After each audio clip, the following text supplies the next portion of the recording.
Fala, atletas amadores, beleza? Mais um vídeo respondendo perguntas dos atletas amadores aqui no Fala Lobo. Por que você não corre 42 no ciclo de treino para uma maratona? Somente por conta do desgaste que isso vai gerar, né? Quando a gente fala uma maratona, a gente está falando de um processo de treinamento. Se tu corre 42 ali, provavelmente tu não vai conseguir continuar a próxima semana normalmente, né? Aí tu pensa, se tu vai correr 42 mais leve do que o ritmo da maratona, tu vai passar mais tempo correndo. E se tu corre 42 no ritmo da maratona, tu vai estar fazendo a maratona e tu não vai conseguir continuar treinando para tua prova-alvo. Então não faz sentido correr esses 42 aí. Se fizer o 42, posta no Strava e depois manda pro organizador que não você já precisa. fez a prova e já era, matou. Pede a medalha. Existe corrida perfeita? Uma corrida que sirva para todo mundo universalmente, não. Cada um meio que tem o seu jeitão de correr, meio que não existe certo, mas existe alguns pontos errados ali que a gente pode ajustar. Mas assim, uma corrida que todo mundo tem que fazer igual, realmente não existe. Quando a gente sai da universidade, né, da graduação, existe sim uma corrida perfeita, porque você vai na biomecânica e Aprende, sabe qual que é, né, sabe qual que é uma faixa de cadência ideal, oscilação vertical ideal, sabe que mexer os braços você pode gerar, né, perda de energia. Só que na prática não é bem assim, né? Falando em padrão de movimento, o padrão ele é muito difícil de ser alterado, por isso que chama padrão.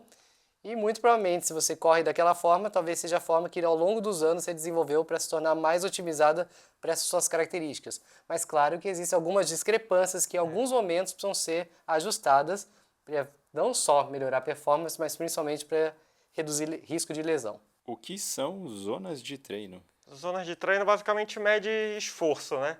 Então, com as zonas de treino eu consigo comunicar para o atleta o esforço que eu quero que ele coloque em um determinado treino ou que ele faça uma determinada prova. Então, basicamente, tu tem as zonas de esforço e eu consigo comunicar melhor com o atleta. E elas estão geralmente vinculadas ao tempo que cada atleta consegue suportar aquela faixa de intensidade. E não, só a distância, principalmente ao tempo que o atleta consegue suportar aquela intensidade. As faixas mais baixas conseguem ir mais longe, faixas mais altas, Z5 por exemplo, talvez poucos segundos ou pouquíssimos minutos. 2 dicas para correr mais rápido. De forma geral, assim, treinar corretamente, né? Não tem jeito de fazer, dependendo, porque é complicado falar de treino de forma geral, né? Dependendo se a pessoa for iniciante, intermediária, avançada. Mas seguir o planejamento, o que mais? Perder peso, Lobo? O que tu acha? Vamos lá, agora pode falar a real? A real. Galera, treinar com regularidade, sem tem mimimi, mistério, né? tira peso extra, que não é porque o peso, né, bom, a gente sabe bem, tirar peso extra é importante para melhorar a sua eficiência e, claro, né, não só ter um método, né, acreditar só que um treino vai fazer você correr mais rápido, mas é uma combinação de vários treinos e ao longo do tempo, ao longo de uma jornada, com muitos e muitos anos de prática. Boa.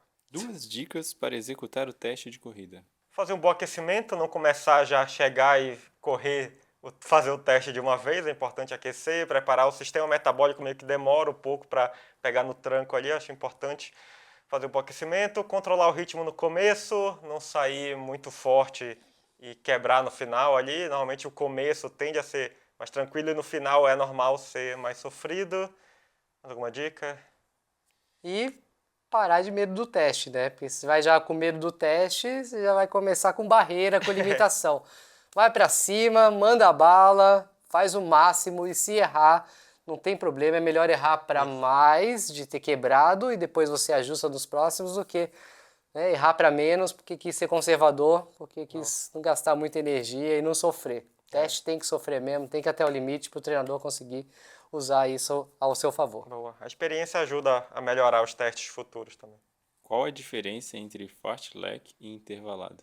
Muito bom. Até boa, né? Fartlek é um treino com variação de intensidade de forma contínua.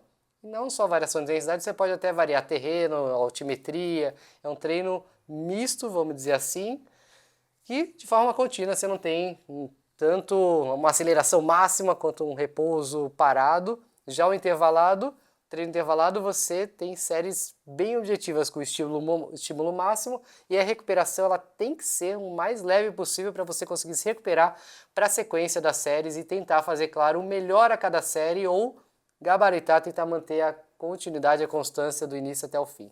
É melhor correr na rua ou na esteira? É melhor correr, né? Se não der para correr na rua, é melhor correr na esteira do que não correr. Mas colocando a esteira ali 1%, a gente consegue simular bastante o que passa na rua. Claro, não vai ter a questão do vento, do asfalto, desnível, essas coisas. Na rua é sempre mais específico, mas a esteira ajuda bastante a se manter constante no treinamento. E agora na prática, se você tiver rua ou esteira a seu favor, que você possa escolher em situações iguais, normais, vá para a rua porque ela é mais específica se você ainda tem objetivos de performar um pouquinho melhor numa prova de corrida de rua.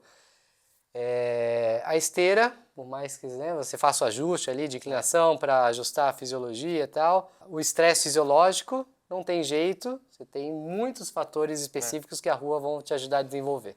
Como dar feedback dos treinos? Como atleta, dar feedback dos treinos, falando sensação de esforço, o que ele sentiu naquele treino, foi difícil, foi um treino de questão de respiração, se queimou a perna, se não queimou, como ele estava no dia também, se ele dormiu bem, se ele dormiu mal, se ele sentiu dor de barriga, o que ele comeu, tudo, a vida, numa forma geral, ajuda a gente a entender melhor sobre o treino.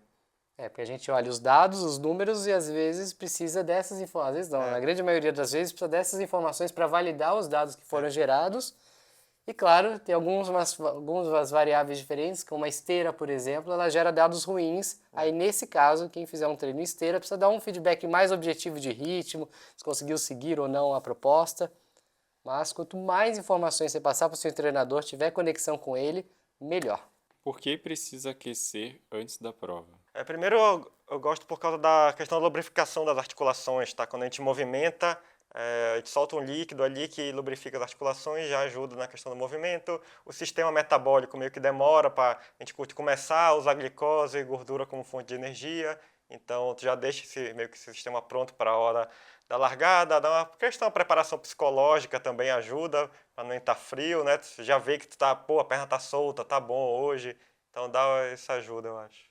Isso aí, isso é o ideal. Só que na prática a gente sabe que numa prova é difícil aquecer, porque você tem que chegar 15 minutos antes ou mais no seu Pra curral, entrar, né? ficar parado ali esperando. E Infelizmente. talvez você não, com tudo que você aqueceu, você perdeu.